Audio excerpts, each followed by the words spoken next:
Hi hello ಎಲ್ರಿಗೂ ನಮಸ್ಕಾರ. ನಾನಿವತ್ತು ಬ್ರೆಡ್ ಜಾಮೂನ್ ಮಾಡ್ಕೊಳ್ಳೋದು ಹೇಗೆ ಅನ್ನೋದನ್ನು ತೋರಿಸ್ತಾ ಇದ್ದೀನಿ. ತುಂಬಾ ಈಸಿಯಾಗಿ ಹಾಗೂ ಕ್ವಿಕ್ಕಾಗಿ ಕೂಡ ಮಾಡ್ಕೋಬೋದು. ನೋಡೋದಕ್ಕಿಂತ ಮುಂಚಿತವಾಗಿ ಪ್ಲೀಸ್ ಸಬ್ಸ್ಕ್ರೈಬ್ ಮಾಡ್ಕೊಳ್ಳಿ, ಹಾಗೆ ಪಕ್ಕದಲ್ಲೇ ಇರ್ತಕ್ಕಂಥ ಬೆಲ್ಲೈಕಾನ್ ಕೂಡ ಪ್ರೆಸ್ ಮಾಡಿ. ಇಲ್ಲಿ ನಾನು 8 ಪೀಸಷ್ಟು ಬ್ರೆಡ್ ಸ್ಲೈಸ್ನ ತೊಗೊಂಡಿರ್ತಕ್ಕಂಥದ್ದು ಈ ರೀತಿಯಾಗಿ. ಇದನ್ನು ಸೈಡಲ್ಲಿರ್ತಕ್ಕಂಥ ಎಡ್ಜನ್ನೆಲ್ಲ ಕಟ್ ಮಾಡಿಬಿಟ್ಟು ತೆಗಿಬೇಕಾಗತ್ತೆ ಈ ಬ್ರೆಡ್ಡಲ್ಲಿರ್ತಕ್ಕಂಥದ್ದು. ಸೊ ನೀವಿಲ್ಲಿ ನೋಡ್ತಿರ್ಬೋದು, ನಾನು ಈ ರೀತಿಯಾಗಿ ಕಟ್ ಮಾಡ್ಕೊಂಡು ತೊಗೊಂಡಿದ್ದೀನಿ. ಇದನ್ನು ಒಂದು ಮಿಕ್ಸಿ ಜಾರ್ಗೆ ಸೇರಿಸ್ಕೋಬೇಕಾಗತ್ತೆ. ಈ ರೀತಿಯಾಗಿ ಕಟ್ ಮಾಡಿಬಿಟ್ಟು ನಾವು ಒಂದು ಮಿಕ್ಸಿ ಜಾರ್ಗೆ ಸೇರಿಸ್ಕೊಂಡು ಇದನ್ನು ಪೌಡರ್ ರೀತಿಯಾಗಿ ನಾವು ರುಬ್ಕೋಬೇಕಾಗತ್ತೆ ಇದನ್ನು.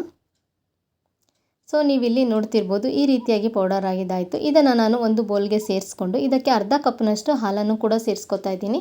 ಹಾಲನ್ನು ಒಮ್ಮೆಲೇ ಸೇರಿಸ್ಕೋಬಾರ್ದು, ಸ್ವಲ್ಪ ಸ್ವಲ್ಪನೇ ಸೇರಿಸ್ಕೊತಾ ನಾವು ಈ ರೀತಿಯಾಗಿ ಕಲಿಸ್ಕೋಬೇಕಾಗತ್ತೆ.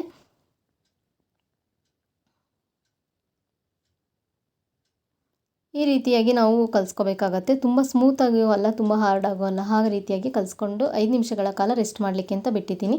1 ಕಪ್ನಷ್ಟು ಸಕ್ಕರೆ, 2 ಕಪ್ನಷ್ಟು ನೀರನ್ನು ಒಂದು ಪಾತ್ರೆಗೆ ಸೇರಿಸ್ಬಿಟ್ಟು ನಾವು ಇದಕ್ಕೆ ಅರ್ಧ ಟೇಬಲ್ ಸ್ಪೂನಷ್ಟು ಏಲಕ್ಕಿ ಪೌಡರ್ನ ಸೇರಿಸಿ ಈ ರೀತಿಯಾಗಿ ಕುದಿಸ್ಕೊತಾ ಇದ್ದೀನಿ. ಜಸ್ಟ್ ಸಕ್ಕರೆ ಎಲ್ಲ ಕರಗಬೇಕಷ್ಟೇ, ಪಾಕ ಏನೂ ಬೇಡ.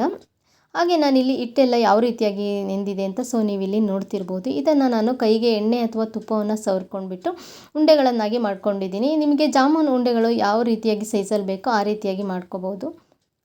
ನಾನಿಲ್ಲಿ ಆಯಿಲ್ನ ಬಿಸಿ ಇಟ್ಟಿದ್ದೆ. ಆಯಿಲೆಲ್ಲ ಬಿಸಿ ಹಾಕ್ತಿದ್ದಾಗೇ ನಾನಿಲ್ಲಿ ಮಾಡಿಟ್ಕೊಂಡಿರ್ತಕ್ಕಂಥ ಜಾಮೂನ್ ಉಂಡೆಗಳನ್ನು ಸೇರಿಸ್ಕೊಂಡು ಇದನ್ನು ಫ್ರೈ ಮಾಡ್ಕೋಬೇಕಾಗತ್ತೆ.